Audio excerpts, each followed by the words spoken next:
A outra solução é aquela do Monet mais velho, do final da vida de Monet, é que é de criar grandes espaços, umas ninféias famosas do Orangerie, em que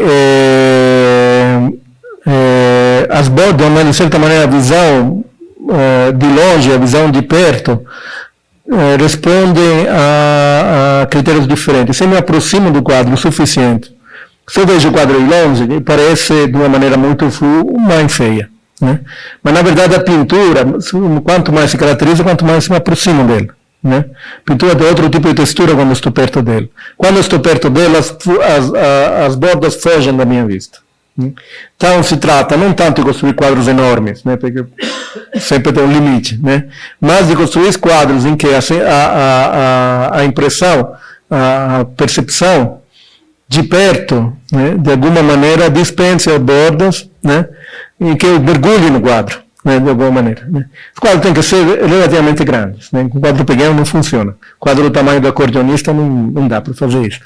Mas não precisa ser assim, precisa correr atrás das dimensões. Precisa justamente saber trabalhar com essa diferença de escala. E, evidentemente, o pintor que ele estava pensando que teria pegado essa solução do Monet é Pollock. Né? Os quadros de Pollock não são pequenos, mas não são enormes. Né? O problema é que a visão de perto, a visão de longe, são diferentes. Né? Em todo caso, o que caracteriza o quadro de Pollock é que nós temos a tendência a entrar nele, né? A ver ele como uma série de eventos que se dão a partir do meio do quadro, não como uma composição. De maneira alguma ele pretende ser uma composição. Né? A coisa surpreendente em Pollock é como esses quadros são equilibrados cromaticamente, né? Quando você vê como ele pintava. Né? O problema dos outros dripping, qualquer outro que tenta fazer dripping em geral, é que fica uma bagunça. Né? É incrível como no quadro do Pollock nunca. Né? Eles têm, cada um tem inclusive um tom, né? que é extraordinário. Mas tirando assim, esse fato, o que interessa aqui é que o quadro vira, de fato, mais que um mundo no sentido que era o quadro impressionista, é quase um território, né? Um campo em que acontecem coisas. Esse campo é naturalmente delimitado, como todos os campos, né? Tem essa história do Pollock colocar o quadro no chão, pintar quase dançando em volta dele, né? Mas em todo caso, é um território em que acontecem as coisas. Né? O outro pintor fundamental para essa experiência é Barnett Newman. É de Barnett Newman a frase de que a nova pintura americana teria mudado o problema do formado, teria mudado de um problema de formado para um problema de escala. Né? Esse problema não é mais a composição quadrada, redonda, enfim, mas o tamanho, a escala. Esse é um dos quadros mais famosos. O anterior que eu mostrei se chama a composição número 1A, do Pollock, de 48, esse de 50, 51, o Vir Heroicus Sublimes, do Barnett Newman, 5 metros e 40 por 2 metros e 40, enfim, o maior que ele tinha feito naquela época. Obviamente o heróico sublime aqui está na intensidade e na extensão da cor. Aqui talvez a referência não é tanto Monet quanto é Matisse.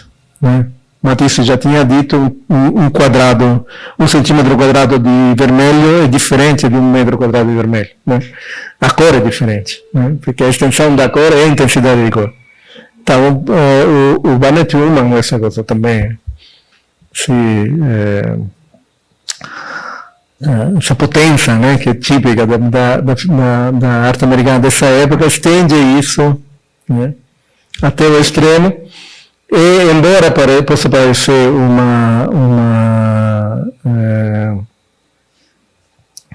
uma pintura geométrica, não é geométrica no sentido que é baseada sobre relações proporcionais. Né? Essas linhas que são traçadas assim, são linhas intuitivas, né? Que são baseadas mais, talvez, na relação de cor do que em distâncias estabelecidas. Né? E, portanto, de alguma maneira,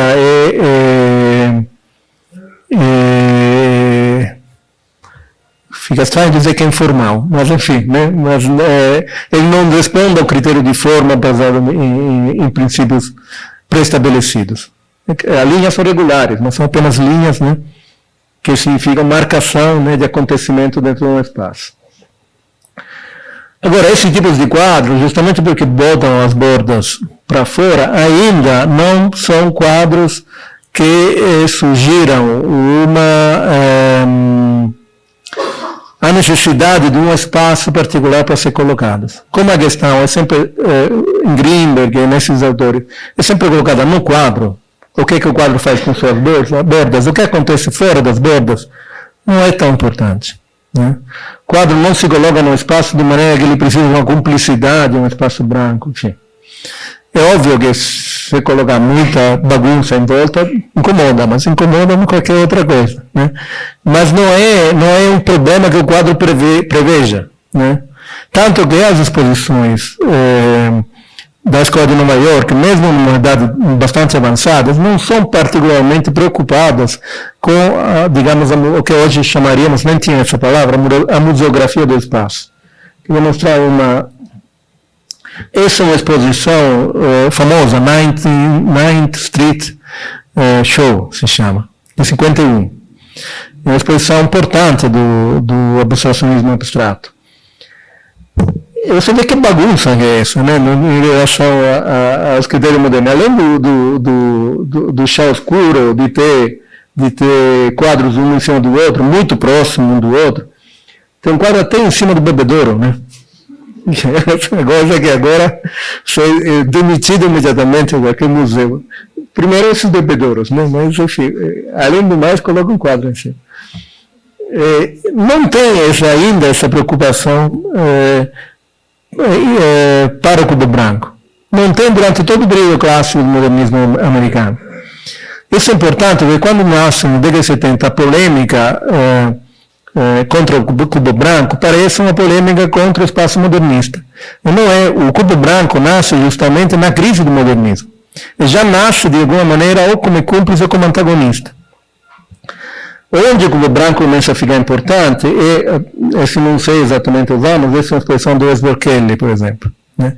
Que embora seja um pintor que já tem obras muito importantes da década de 40, ele é um pouco considerado filiado, esse precursor daquela tendência que se chama color field painting, que é uma pintura baseada em grandes extensões de cor achatadas e em quadros que muitas vezes têm perfis irregulares. Né? Então, aqui digamos, a estrutura, a forma, o significado do quadro não é dado tanto dentro do quadro, quanto a relação do quadro com a parede, de fato. Né? E aqui, de fato, se coloca uma questão de a parede não ser o mais possível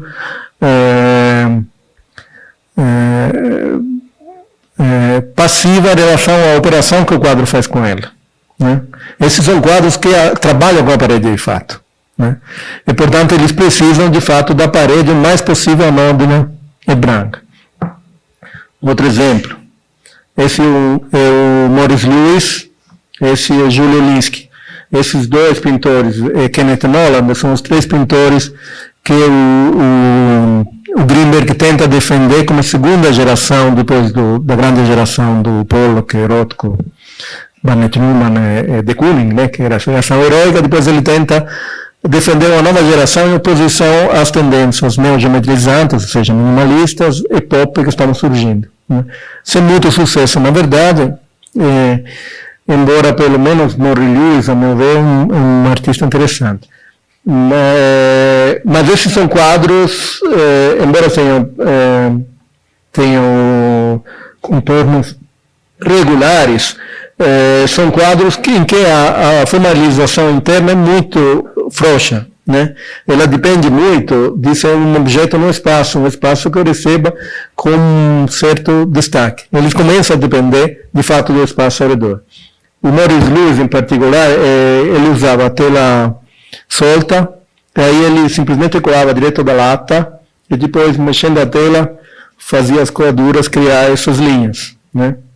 Então ele mexia praticamente, era a própria tela escoando a própria tinta escoando que criava esses movimentos. E depois ele cortava. Né? Ele morreu muito jovem, tanto que os últimos são cortados pelo próprio Gutenberg, que era o único que tinha autoridade para dizer onde cortar, né?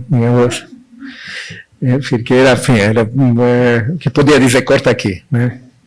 Mas em todo caso, esse tipo de movimento que é extremamente solto, quase irregular, se torna a decisão no momento que você corta, né? E decide o formato, né?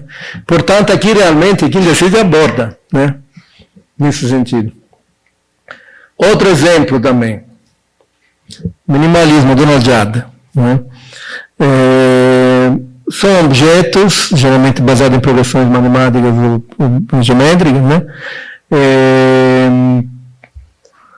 Os quais não têm nenhuma vontade representativa, são apenas realizações de formas regulares no espaço, né? Que a princípio representam apenas si mesmos, né? Mas porque esses objetos sejam, a princípio eles não têm, digamos, uma estrutura forte, eles reagem à luz, ele usa acrílicos coloridos, de maneira que a luz é variável, né? Dependendo da disposição do objeto, você vê coisas diferentes, né? Portanto, objetos são puros fenômenos, né? Não tem nenhuma estrutura, nem composição, nem formalização, mas são apenas, digamos, aquilo que nós vemos neles, né? Agora, por que nós olhamos para eles? Eles precisam ser colocados em uma situação privilegiada, né? Se você coloca isso na rua, evidentemente, você tropeça nele, né? Você não tem nenhuma formalização interna que o garanta. Ele precisa, o seguidor de Greenberg dizia que eles precisavam ser teatralizados, né? Precisavam virar um objeto de uma ação, né? Do espectador que entra num lugar em que esses objetos aparentemente anódinos, muito simples, sejam significados pelo próprio valor do lugar. Se eu entro numa sala completamente branca e encontro esses quatro cubos, de fato eles têm uma força. Se vocês forem para Nova York no dia Beacon, tem a sala do Donald Judd, que são colocados com regularidade num espaço que é enorme, branco, com luz só zenital, né? Aí isso sim, isso dá uma sensação quase metafísica, né? De espaço, um ritmo, uma respiração, muito interessante, né? Agora, não é em qualquer lugar que isso funciona.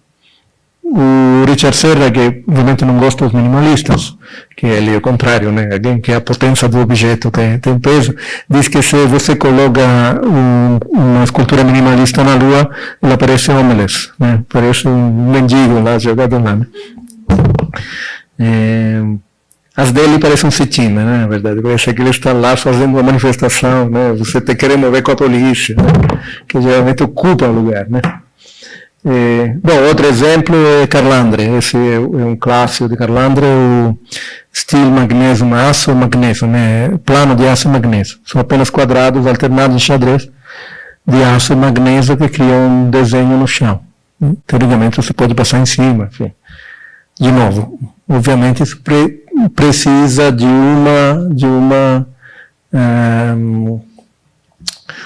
um espaço que valorize, digamos assim. E a outro grande movimento da época, chegamos a abrir o box do Warhol, são de 64, abrir o box do Warhol não são ready-made, né? São caixas de madeira serigrafadas em cima, né? Então não tem nenhuma natureza da caixa de papelão que você encontra no supermercado. São imitação da caixa de papelão feita com recursos da arte, serigrafia, né? Portanto, são mais da ordem do retrato que da ordem do ready-made, né? Mas as caixas do Brillo Box, evidentemente, também, como todas as obras pop, criam uma sensação de tensão, enquanto são colocadas no lugar onde você esperaria uma certa sacralização, né? Um lugar que tem uma certa aura, né? Que é justamente o cubo branco da galeria, né? De novo, se você encontra no supermercado, né? Isso aqui perde, muda completamente il sentido.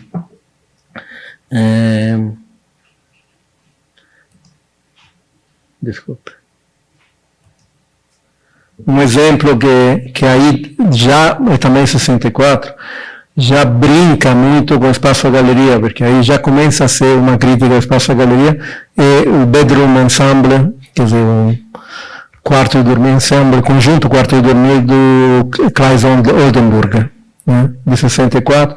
Todos esses objetos são falsos.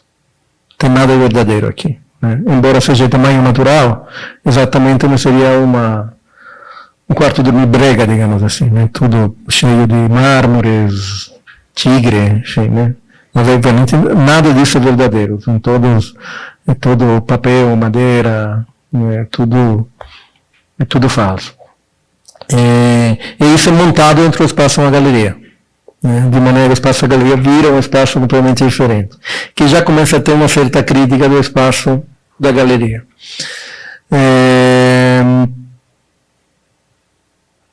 E nesse ano, justamente, que o Duchamp faz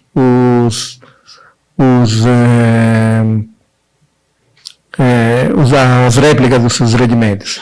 Né? É esse ano que se começa a fazer essas fotos dessa réplica, não mais num contexto mais ou menos irônico, enfim, mas dentro de um fundo infinito, de um espaço completamente anódino, né? Ascético. Né? Isso é interessante porque é esse momento também em que a arte de vanguarda vira de massa. E pouco antes, a famosa arte em geral, né? Arte de vanguarda, mas arte em geral. A famosa vinda da Mona Lisa para New York, patrocinada pelo Kennedy, né? Que vira um fato de mídia absolutamente escandaloso. Né? Que começa a ter, graças às bienais, às coisas, uma coisa de grande público às exposições. Né? E aqui, portanto, que a relação entre o artista e o seu público começa a mudar de figura. Né? E nessa época, inclusive, que começa a ter as dispensas coloridas com os grandes mestres da cor, mestres da pintura, gênios da pintura, como tem também no Brasil, ainda você encontra nos sebos, né? E toda a coisa da década de 60. As coleções de slide, né? A explosão do slide. Né? Quer dizer, começa a ter, de fato, uma massificação da cultura artística, a qual a pop responde, como uma espécie de empréstimo da cultura de massa para a arte. Né? Quer dizer, não é mais a questão de pegar um objeto de consumo, como o escorredor, o Renault, inserir num contexto, através de uma operação, em que ele se torna provocatório para um pequeno grupo. Né? Mas é pegar todo o processo de comunicação, de distribuição, de comercialização, e requalificá-lo como processo artístico. O gênio do Well é trabalhar como se, de fato, você nunca sabe se ele está fazendo comércio ou se está fazendo arte. Né? O tempo todo. Né? Ultimamente teve uma exposição no Hoje Futuro, em que tinha os programas de televisão do World. Tinha os programas de entrevista, né? Que são os programas de entrevista, parece o Mauri Júnior mesmo. Né? E o coitado do entrevistado, que geralmente é uma pessoa absolutamente desses celebridade instantânea, pelo fato que o que está entrevistando, ele tenta dizer alguma coisa inteligente, né? Porque ele fica, enfim, com vergonha. Agora eu escolho fazer, olhando essa camisa, onde é que você comprou? Sabe, assim, né? Ele foge completamente de qualquer... O Orwell tem essa capacidade clownesca de você não saber nunca de que lado está, né? Ser o avesso do avesso do avesso do avesso. Agora, essa requalificação, esse jogo que também o Oldenburg faz, entre o que é comercial, o que é artístico, o artístico com uma pena cópia do comercial, o comercial com um certo grau de consciência do seu caráter comercial, né? De maneira que se torna irônico, enfim, é o trabalho que os pop fazem continuamente. É curioso, justamente nesse momento, o Duchamp faz a réplica dos seus próprios trabalhos, né? E em série. como se ele fizesse a última ironia, né? Ele vai morrer 4 anos depois, né? Quase passando por cima do pop, né? Ironizando na sua própria transformação em objeto de consumo, né?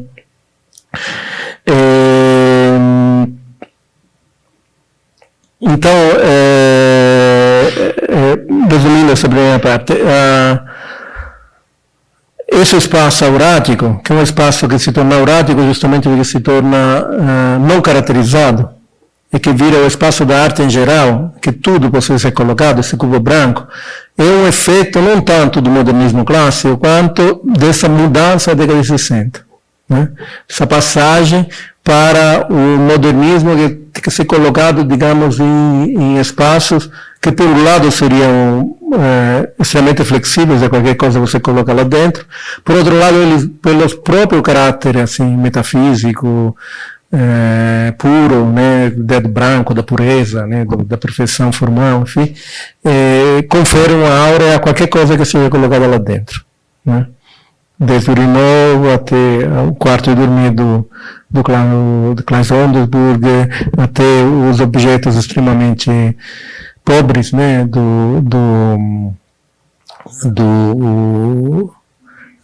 dos minimalistas, etc. Agora, justamente pela potência que ele vai ter de caracterizar a obra, ele começa a virar uma ameaça para os artistas das vanguardas posteriores, porque é como se sugerisse que o espaço da arte é quase condicionado a uma espécie de estufa, né, em que ele se situa, em que, no fundo, a obra só adquire significação no momento em que é isolado do mundo. De maneira que o espaço do cubo branco não é que ele desapareça, mas ele começa a ser tratado como antagonista, como relação com outro tipo de espaço, o espaço exterior, o espaço cotidiano, o espaço da vida. Né? E começa a ter essa questão que é colocada a partir da década de 60, que a gente trata com uma frase que virou um pouco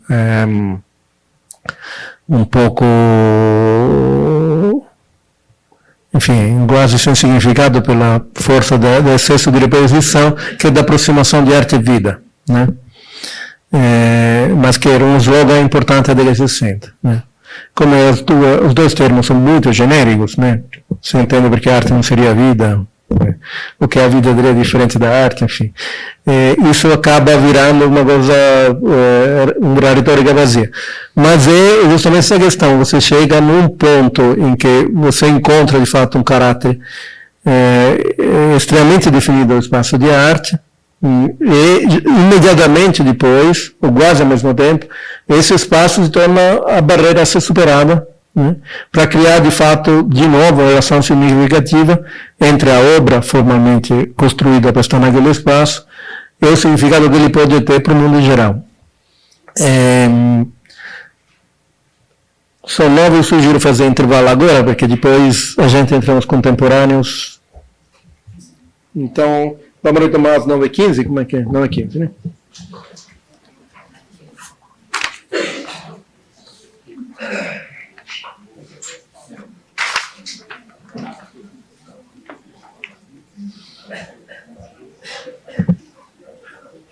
Parece que até agora nós estamos seguindo uma série de crises contínuas, mas começa a ver essa estruturação do mundo da arte que acabou de se cristalizar, na verdade, né? No final da década de 50, como algo que tem que ser de alguma maneira rompido, né? Ou cujas limitações têm que ser mostradas, né? Eu decidi escolher poucos artistas, porque aí, obviamente, tinha uma quantidade enorme. Então, dos americanos, eu separei 3, que são Bruce Nauman, e pouquíssimas obras de cada um. Bruce Nauman, Robert Smithson e Walter de Maria, para mostrar algumas estratégias, né, de fugir dessa caixa que é o cubo branco. Esse é um trabalho de 67, Bruce Nauman, um vídeo. Bruce Nauman tem um dançarino, né, tem uma capacidade performática bastante forte. É um vídeo que você encontra no YouTube com muita facilidade. Se chama Walking in Exaggerated Way, andando de uma maneira exagerada ao longo do perímetro de um quadrado. Ele vai andando colocando um pé na frente do outro apoiando cada vez sobre o pé de apoio de uma maneira muito exagerada, fazendo um movimento do quadril muito o máximo que ele pode, né? Até depois apoiar o outro, baixa o quadril o máximo que pode. É de um aflitivo, assim, depois você vê que faz um tempo que esse gesto de andar em linha reta se torna, por excesso de consciência, absurdamente, enfim, um sofrimento total. Mas é coisa porque o que ele vai acentuar justamente o constrangimento, a aflição dessa geometrização do espaço, né? Desse movimento, que é um movimento regular, dentro do espaço regular, né? Que ele fica palmilhando, através de simplesmente o ato de andar, né? O outro trabalho da mesma época, ele anda, cada passo ele vira, se põe na posição horizontal sobre o pé de apoio, vira de novo, apoia o outro pé, se põe do outro lado da posição horizontal, põe o outro pé, percorrendo de novo um quadrado marcado no ateliê com fita adesiva. E esses são os trabalhos da primeira fase dele, né? São trabalhos justamente que trabalham no contraste entre o corpo do artista e uma certa formalização do espaço em que ele se movimenta, né? Trabalho sobre esse constrangimento entre espaço racionalizado e corpo, né? Movimentos orgânicos.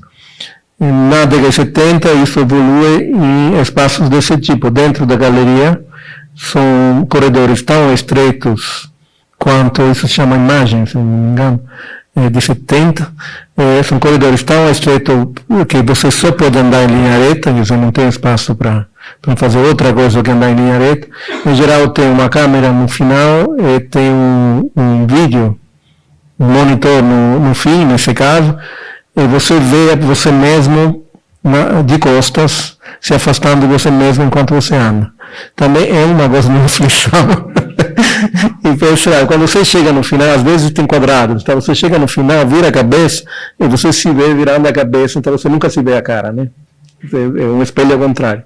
Virando a cabeça, e se desviando, olhar de você mesmo, e você vai até aquele cara lá que se afasta, até o cara aparecer de novo.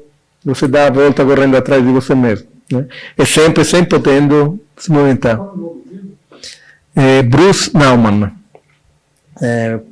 Deixa eu ver. Não tem no primeiro? Não tem o título? Não?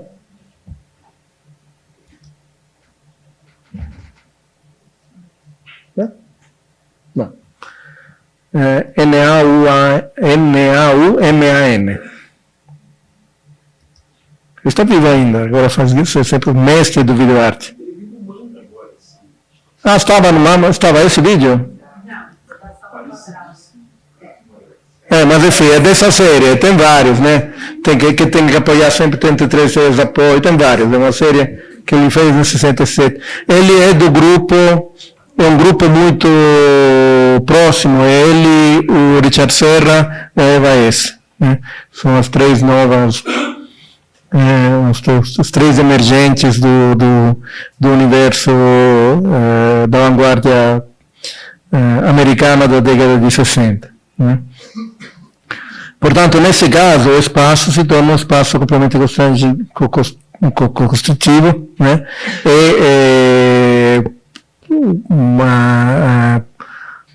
A obra é apenas a sensação desse espaço no próprio corpo ou num corpo vicário, que é o corpo do artista, né, em que você se identifica imediatamente.